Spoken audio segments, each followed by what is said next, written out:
ఇప్పుడు మీకు ఎలాంటి పాత్రలంటే బాగా ఇంట్రెస్ట్‌గా ఉన్నాయి సార్? అంటే విలన్‌గానా? లేకపోతే ఇలాంటి బ్లాక్ మ్యాజికా? లేకపోతే కొన్ని వీటిలల్ల కామెడీగా కూడా చేస్తుంటారు మిమ్మల్ని. ఆల్‌గా మీకు ఏది బాగా ఇంట్రెస్ట్‌గా ఉంటుంది? ఎంజాయ్ చేస్తుంటారు? సీ నాకు కొంచెం అంటే క్యారెక్టర్ యాక్టర్‌గా positive roles, negative roles, dark roles, grey షేడ్స్‌లో ఉంటాయి. కొన్ని అన్నీ చేయాలని ఉంటుందండి. అన్ని ఇప్పుడు మీరు చెప్పిన లిస్ట్‌లోనే నాకు మీరే ఒక రకమైన కాంప్లిమెంట్ ఇచ్చారు. 3 రకరకాల వేషాలు చెప్పారు మీరు. అలా ముందుకెళ్తా ఉంటే హ్యాపీ. అన్ని రకాల రోల్స్ చేయగలను అనిపించుకుంటే చాలు. I'm happy. అంటే అసలుకి మీరు విలన్‌గా ఒక క్యారెక్టర్స్ చేస్తూ ఒక మంచి పాపులర్‌గా ఉన్న ఆ టైంలోనే హీరో కూడా ఒక సినిమా 1, 2 చేశారు.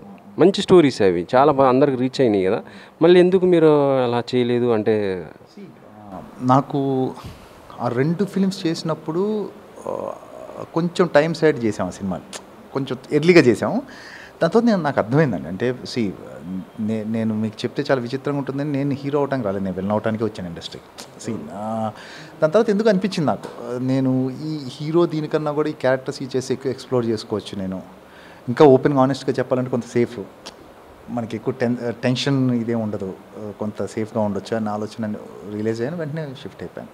యాక్చువల్‌గా చెప్పాలంటే మీ పర్సనాలిటీకి, హైట్‌కి మొత్తం కూడా హీరోకి ఎలా ఉండదు అంటే 'ప్రభాస్' గారి తర్వాత మళ్ళీ నాకు తెలిసి అంటే విలన్‌లో మాత్రం మీరే అంత హైట్ అనుకుంటా.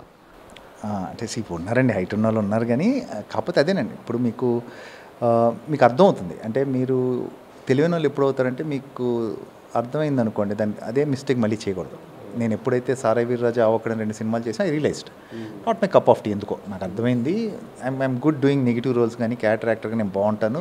నేను బెటర్ ప్లేస్ అయి ఉంటాను అని చెప్పేసి వెంటనే ఇటు షిఫ్ట్ అయిపోయి ఇంకా తర్వాత ట్రై చేయలేదు. సో మొత్తానికైతే ఇప్పుడు జూన్ 14న ఈ సినిమా వస్తుంది కదా! ఆడియన్స్‌కి మీరేం చెప్తారు ఏంటి?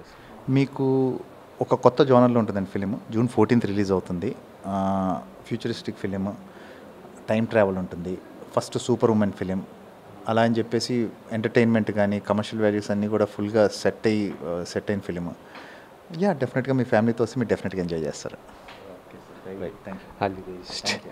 ఇది జూన్ 14న రిలీజ్ అవుతున్నటువంటి సినిమా 'ఇంద్రాణి'.